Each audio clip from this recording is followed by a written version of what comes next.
The chapter starts off with Shiki and the other guy, I forget his name, but they're making a lodestone blade that we saw in the previous chapter. And I have a few problems about this scene. And it solidifies for me that the fact that the series might simplify everything, even the way the system of chakra used to work, okay? Or at least it's a possibility that they're using the deeper hidden understandings of these things, but they're just not explaining it on the surface to the people reading. Like, for example, I think in this scene, they're trying to imply that Shiki fusing his chakra into the blade so the guy can then apply his own, making the blade capable of manipulating sand. Okay? Now, while this concept on the simple surface might sound like it works, the hidden knowledge I'm talking about, it's not really that hidden, but the extra inner workings of how this circumstance can really come out to be, they're not explaining it. And what am I referring to? I'm referring to KEKKEI GENKAI, okay? I wouldn't have had a problem with this scene if they just explained how the KEKKEI GENKAIs and the fusion of two chakra natures actually works, so it can make sense to people. But I guess you have to make sense of it on your own. So let me explain how this might not make sense based on how KEKKEI GENKAIs work. I'll use the knowledge I have of the data books and the series, and I'll speak about how that system of merging two chakra natures is supposed to work, or used to work, okay? I'm sure there's gonna be so many videos explaining this, like, oh, wind nature plus earth nature equals magnet. That's not how that works, okay? There's gonna be so many videos and people I shall not name, but I can already see the channels making videos trying to explain this when there's somewhat of a hole in this, okay? Let me explain. KEKKEI GENKAI is a bloodline trait ability, something you can only do if you have the specific bloodline trait or genes to do so, like mixing two chakra natures together to create another chakra nature. In the series, we have not seen two different individuals make their chakra natures come together to create one of the new ones, okay? We have seen Sasuke imitate ice release by supercooling water immediately after he releases it, supercooling water with air. These two chakra natures together would create ice release, but he's only imitating it, applying the physical effects of both properties, mixing them together, and it's imitating the results that the true chakra nature would have, okay? So he can make ice. He said himself it pales in comparison to the real thing. Other than Sasuke doing it on his own, the only instance we've seen two characters even come close to mixing their chakra natures together to imitate another nature was with Sasuke and Naruto, trying to imitate Scorch Release. When they mixed the Rasengan with Sasuke's flames, his Inferno style, they achieved something very similar with the same effects as Scorch Release, which is the mix of wind and fire natures. But in their case, they didn't actually create the KEKKEI GENKAI, it's just an imitation. Second Hokage and others noticed this and commented on it, okay? And the end result was, it was because of Sasuke's Sharingan that was able to mimic Naruto's chakra ratio. That's why the move was able to work so perfectly in sync. Now, I'm not saying you need a Sharingan to come close to imitating chakra nature, but this is the problem. This is the point I have a problem with, right? It seems like behind the scenes, outside of this simple explanation, right? He explained that he merged his chakra. He didn't even specify it was his earth chakra nature, okay? Which they should have had him say. That would make more sense. This is how this works. If he specified he's using the earth chakra nature and applying that to the blade, then it would have been a better explanation. But he just said, I'm putting my chakra on the blade, and you activate your wind and you can manipulate the sand. I think that's kind of stupid, because this is not exactly how that works. Yes, while Shiki himself has a KEKKEI GENKAI for magnet release, his friends shouldn't exactly be able to use that without him being there, enabling that. If they were both holding a jutsu in their hands together, and then, he's using his wind and his earth, Shiki himself would be able to help that become the KEKKEI GENKAI that they need to be, powering his wind with the thing, right? I don't think he can do it. This is something in the series that we have only known about in theory. It is now being played out and put into real practice, okay? Shiki would have to be insanely skilled to apply his nature to a blade and replicating the same effects as if he was doing his own mixture of two natures, but he's only applying his earth nature to the blade, so it activates with the guy's wind nature. I don't think that's how that should work.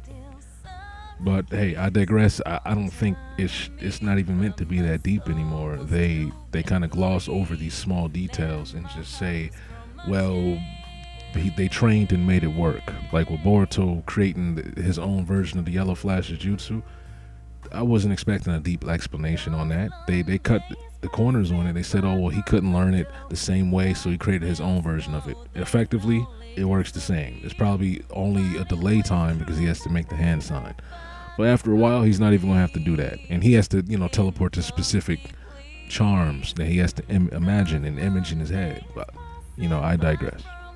Within the same scene, we see Shiki being questioned about always speaking of his adopted father and being concerned and worried about him. It's always father this, father that. That's what his friend said, right? Not only do we get confirmation for 100% fact that it's only Shiki that is the adopted son of Gaara. For certain, that's what that seems like. He called him your adopted father. He's not his, okay? This statement that he made about Shiki only being concerned about his father, and the following statement with him saying, of course, it's the same with you and how you always speak of Yodo. I think this scene was implying and referring to the main theme of this arc that has been getting harped on a lot, and it's implying that, of course, he is always speaking of the person that he loves or cares about deeply, or someone that he cares about and wants to protect, implying that his friend also loves Yodo and views her the same way. Of course, it's slightly different because he's not looking at Gaara romantically. I'd hope not. But, that's the similarity there. So seeing that this is a very strong theme being used in the arc, and I know I kind of half joked at it because, how it's turned into a ninja romance novel, we're basically reading Makeout Tactics, okay? We're reading Jiraiya's stories. We're all like Kakashi right now reading Makeout Tactics. We can't wait. Or I can wait, I don't care, but most people, they can't wait until the next volume of Makeout Tactics comes out. I could wait, okay? I don't need that. I want the ninja tactics again, not Makeout Tactics. But it is true, it's turning into like this romance thing, because like I hate how, okay, now the love they speak of that they harp on in the arc, and we'll get into more of that later because there's a scene where a character specifically mentions the word love, Jorah, right? But them mentioning love in the story, it's not always strictly referring to the romantic side of it. Okay, we got the parental love or just the familiar love or like just friends, right? But a lot of it is romantic. There's multiple characters we can point fingers at, and they're setting up this romantic thing that's budding with the characters, right? So too much of it is romance. Okay, like Enojin being hinted at loving Himawari. This is the second time we got a hint of that. Still kind of weird to me because it's like, yo, you've been watching your friend's little sister since she was basically a toddler. Maybe I'm reading too much into it because like, I don't know, like he's not that much older, but it still feels weird. I don't know. That was mentioned later in the chapter though, so let me stay on track. I'm trying to go in order.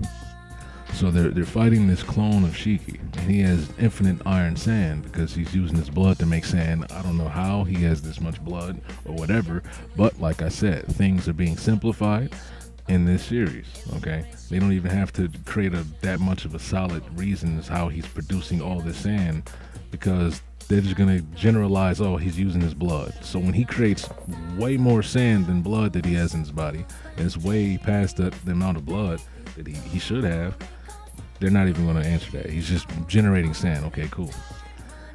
He's probably turning his blood into chakra and his chakra into blood. Hold on, wait. Future me had to interject real quick. Didn't Hidari get hit with a Chidori and not bleed? So do these niggas even have blood? Isn't that a plot hole? I just thought of that shit. Don't they not have blood? Isn't that something they noticed? So how was Rio using blood from iron from his blood to make, oh man, okay, whatever, take this shit over past me, I'm done, fuck this. But this overpowered ability from the blade is holding Ryu back, and it can force him to appear. He is infinitely using sand to disappear and teleport. I don't like when a series has a power that can be used so loosely, like the rules around it and the situations around it so loosely that it feels like it's a convenient tool and a convenient time. When he needs it to feel strong, he can just use his power all day to avoid danger. But as soon as the writing needs him to not do that anymore, he can finally be touched without too much of a thought or logical reason behind it. Okay? So far, that second part hasn't happened yet. He's just been teleporting around. Even if Sarada goes through him with a Rasengan, Chidori, he just fades away, okay? Now, I know I talk about Boruto versus Naruto, but his power feels like something that's written loosely. I'll give you a comparison to something in the OG series that felt like that too. Okay, it was something loosely in there, which is the substitution jutsu. Even with it having such loose rules, it's still like, the rules could ruin the fight too. Like substitution jutsu, if that shit got out of hand, it could have ruined fights. Like, oh, this guy's subbing, oh, how come he didn't sub here, right? These are the questions you would ask. But it was used smartly. It was used as a trick to switch the pacing up, or it would only be used during the introductions of a fight. Someone, if they randomly substituted, it wouldn't always be back to back in the same fight. It would have been at a point that was convenient, or a turning point in the fight, like a little climactic moment. It could be a tension maker or a tension breaker. You think the person's getting stabbed, but they actually disappear. And that can also be created. It can create more like an intense back and forth, often capitalized on with a strategy behind it or some sort of trick that we're seeing on screen. Naruto, like his shadow clones, for example, being used in so many different practical ways. Every time he throws a shadow clone and it tricks somebody, and they think the demon windmill shuriken's him, but it's not him, but oh wait, it really is him. Like all that sort of little stuff, gone, okay?